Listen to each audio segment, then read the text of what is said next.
In today's video, I am going to teach you how to configure a blueprint in Zoho projects. A blueprint in Zoho projects helps you standardize a process, so tasks move through the same stages every time. This is useful when you want consistency, clear responsibility, and fewer missed steps. Before you begin, it helps to know the workflow you want, including the different statuses a task should go through and who should be able to move it forward. Start by opening Zoho projects and going into the project where you want the blueprint to apply. From there, open the project settings area so you can access the configuration options for your project. Look for the blueprint section, then choose to create a new blueprint. When you start a new blueprint, you will define what item it applies to.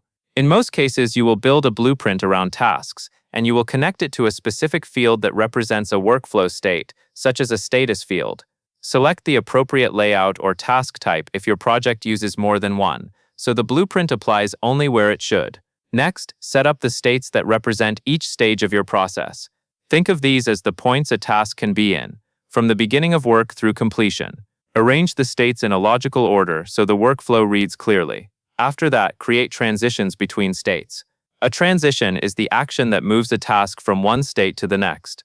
Give each transition a clear name that describes what is happening, because this is what your team will see when they update a task. For each transition, configure the rules and any required information. You can control who can perform the transition, and you can require key fields to be filled in so important details are not skipped. You can also add reminders or prompts so the person moving the task forward knows exactly what to do.